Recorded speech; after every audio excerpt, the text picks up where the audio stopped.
Students, आज हम पढ़ेंगे सैम्बल ऑफ एलिमेंट्स, वैलेंसी, और फिर उसके बाद हम पढ़ेंगे वेरिएबल वैलेंसी और रेडिकल की तारीफ। तो सैम्बल क्या है? सबसे पहला हमारा सवाल है, व्हाट इज़ सैम्बल? सैम्बल किसे कहते हैं?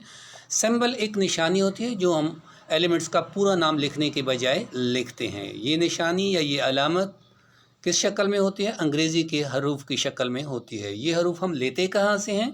हमारे पास एलिमेंट्स के नाम अंग्रेज़ी, लातीनी, यूनानी या जर्मनी ज़ुबानों में है, तो हम इनके नामों का पहला एक हरफ या एक से ज़्यादा हरूफ लेते हैं। अगर एक हरफ हो तो यक हरफी, दो हो तो दो हरफी, तीन हरफ हो तो तीन हरफी सैम्बल इसे कहते हैं। एक हरफ होगा तो बड़ा होगा, एक से ज़्यादा होंगे तो पहला बड़ा होगा, बाकी हरूफ छोटे होंगे। तो सैम्बल की तारीफ, which are abbreviation for the name of element is called symbol. A symbol is taken from the name of that element in English, Latin, Greek, or German.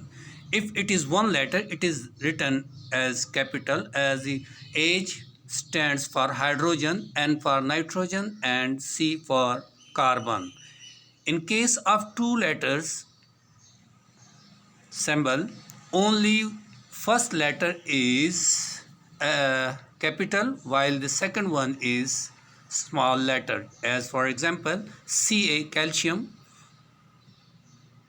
Na for sodium, and Cl for chlorine. तो symbol हम वो अलामत या निशानी जो element की पूरा नाम लिखने के बजाय हम लिखते हैं।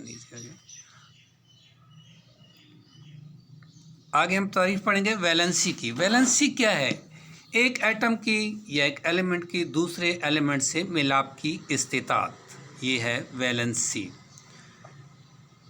और वैलेंसी डिपेंड करता है आउटर मोस्ट शेल में इलेक्ट्रॉन की तादाद पर। वैलेंसी की definition, it is combining capacity of an atom it is combining capacity of an element with other element. एक एलिमेंट की दूसरे एलिमेंट से मिलाप की इस्तिताअत। It depends upon the number of electron in the outermost shell of an atom.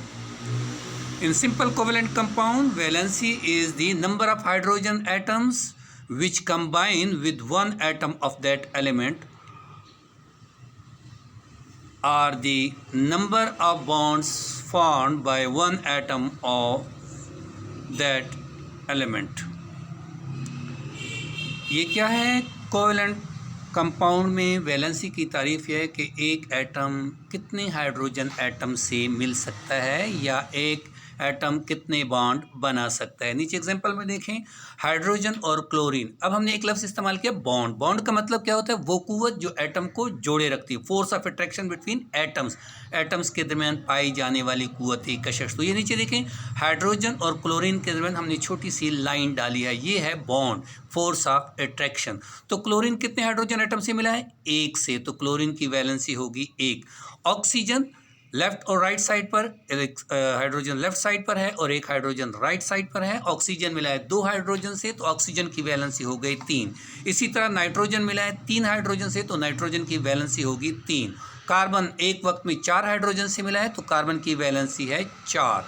या हम दूसरी तारीफ देखते हैं कि एक एटम जितने बॉन्ड बना सकते। को हाइड्रोजन क्लोरीन के साथ एक बॉन्ड बना रहा है, हमने एक छोटी सी लाइन से जाहिर किया। हाइड्रोजन की वैलेंसी एक, क्लोरीन की भी एक।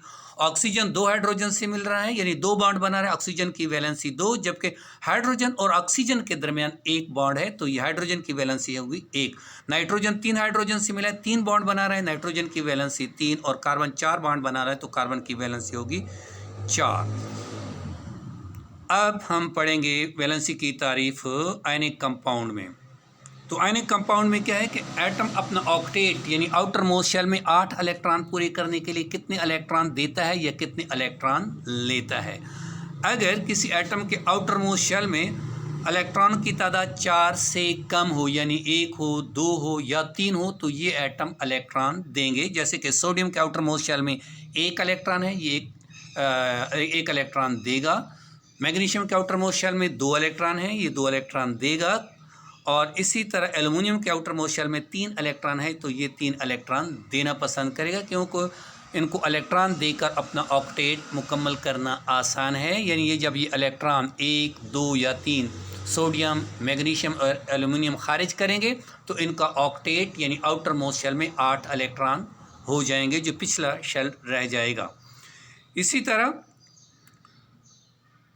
कोई एटम में अगर 5 या इससे ज़्यादा आउटर मोस्ट शेल में इलेक्ट्रॉन है तो वो इलेक्ट्रॉन लेना पसंद करेगा। जैसे कि नाइट्रोजन के आउटर मोस्ट शेल में 5 इलेक्ट्रॉन है तो ये 8 पूरे करने के लिए कितने लेगा? 3। इसी तरह आगे जो है ऑक्सीजन, इसके आउटर मोस्ट शेल में 6 इलेक्ट्रॉन है, ऑक्टेट यानी आउटर मोस्ट शेल में 8 इलेक्ट्रॉन पूरे करने के लिए वो कितने इलेक्ट्रॉन लेगा? 2।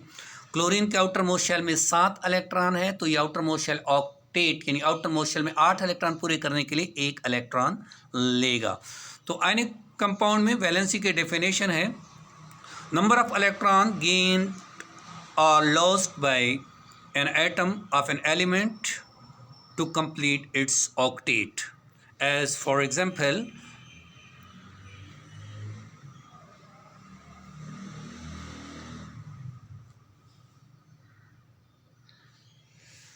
for example, nitrogen, sodium have 1 electron in the outermost shell, it will lose 1 electron.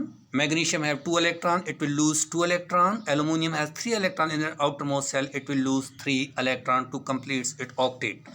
The element or atom having less than 4 electron in their outermost shell, they will lose electron, while the atom that have more than have 5 or more than 5 electron, they will gain electron to complete its octet. Example, sodium has 1 electron in outermost shell, it will lose. Magnesium have 2 electron in its outermost shell, it will lose 2 electron, while aluminium have 3 electron in their outermost shell, it will lose 3 electron to complete its octet.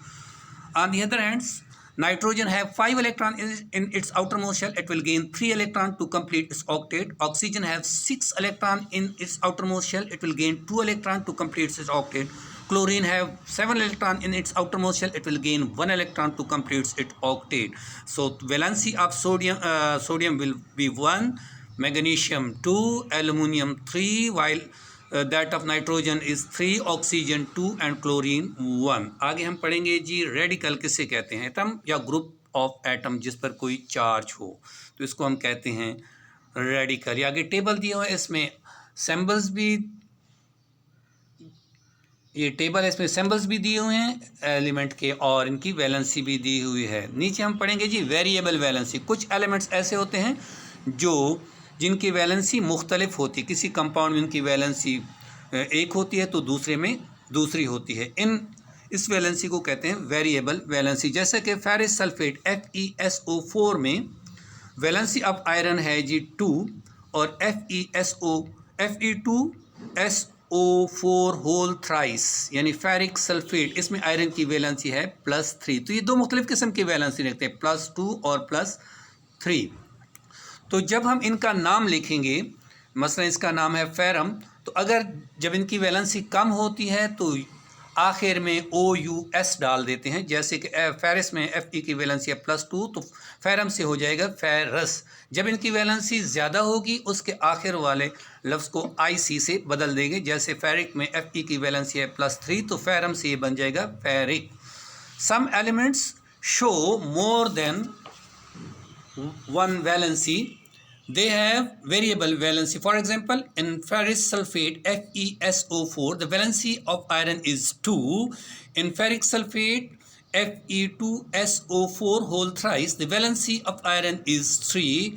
Generally the Latin or Greek name for the element ferrum is modified to end in OUS for the lower valency. जब इसकी valency कम होगी तो OUS से आखिर वाले हरूफ बदल देंगे। जब इसकी वैलेंसी ज़्यादा होगी तो आखिर में जो है IC लगा देंगे। क्या लगा देंगे? IC and the valency ferrous and to and in IC for the higher valency. जब वैलेंसी ज़्यादा होगी तो आखिरी हरूफ को IC से बदल देंगे। जैसे फेरिक सल्फेट में आयरन की वैलेंसी है +3 तो फेरम से हो जाएगा फेरिक। ये है हमारा आज का लेक्चर। खुदा हाफिज़।